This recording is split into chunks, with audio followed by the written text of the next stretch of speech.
Alright, magandang hapon pong muli sa inyong lahat mga kabayan. Narito naman po tayo sa kasalukuyan sa bayan ng Kabuyaw, no? At ito pong ating tatahakin, ito po ay papunta ng Marinig area, sa barangay Marinig. Ang atin naman pong ibabahagi sa inyo mga kabayan, yun pong ongoing project ng NSCR dito naman po sa bahaging South. Yan na nga po yung South Commuter Railway Project dito po sa atin. Nag-umpisa na po yan matagal na dyan po sa bahagi ng Hilaga, ano, sa North.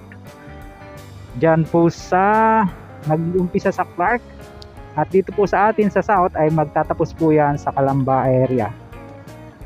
Papasyalan natin yung lumang estasyon, doon natin siya iikutan. Pwede sana tayo dito dumiretso, no?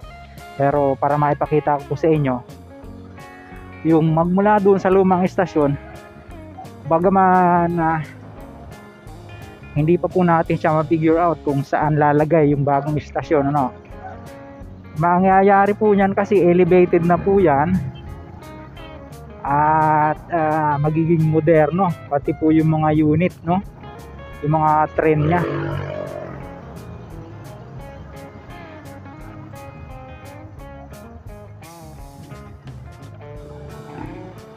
Dito tayo babaybay sa eskwelahan para doon po tayo liliko sa may lumang estasyon, no? Oo. Dito ata yun, kung di ako nagkakamali. Yes.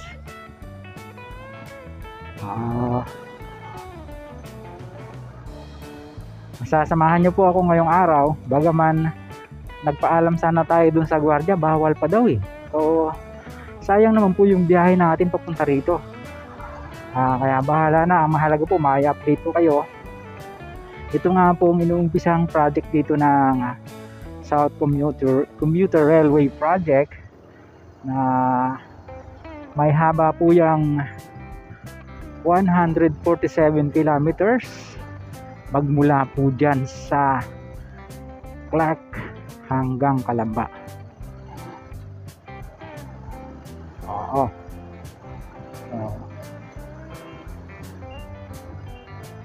Then tingin ko kakanan tayo dito, no? Yan. Eto na po yung lumang istasyon ng tren. Yan pong ating nasa kaliwa. Yun, no? And then kakanan po tayo dito.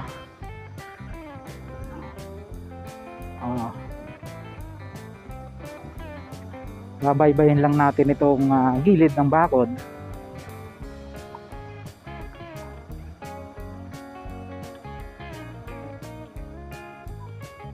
Medyo maputik pa. Residential yung nasa gilid niya, no?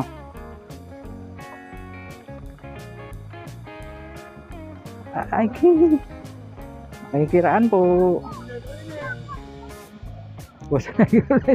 Sip-sip Poso Negro. So ito na po yun, yung magiging, hindi pa natin alam kung saan banda rito yung magiging bagong istasyon, ano, pero ito na po yung progress dito, binakuran na siya. At sa mga susunod na panahon malaman po natin kung ano po mangyayari dito, no? At habang tayo nandito, i-insert ko po yung nakuhanan natin bahagya na aerial shot mga kabayan. Ito siya. Ito po yung nakikita nyo, yan po yung kasalukuyang binabaybay natin dito sa baba. Ayan, yung nakikita nyo na yan, malinis na, di po ba? Papunta po ng Santa Rosa area yan, yung nakikita nyo yung video.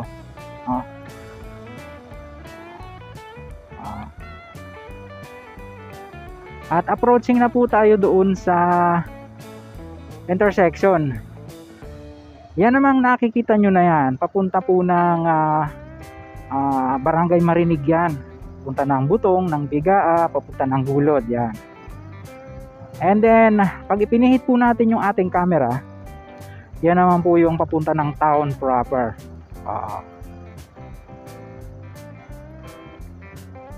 May mga release na sa loob eh. Nakita natin yan sa ano eh, sa aerial shot natin mga kabayan.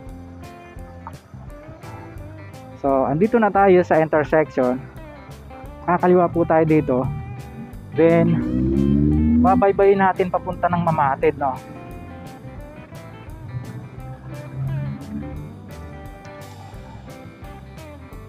Thank you, bro. Yan. Kakanan tayo dun sa... Ayan, kakanan tayo dito. Titingnan pa natin yung mga progress dito along the way papunta ng Mamatid area, no? Nakikita nyo may bakod na yan. Yan naman po yung papunta ng Calamba area, dadaan po ng Mamatid, yung makikita nyo sa ating video. Ayan, no? Mahaba-haba na po yung nabakuran na yan at ating pong balita hanggang Katapatan na yan, eh. So baka doon na tayo lumusot ngayon, ano? Hindi na tayo babalik sa bayan. Para alamin lang natin yung mga latest development to.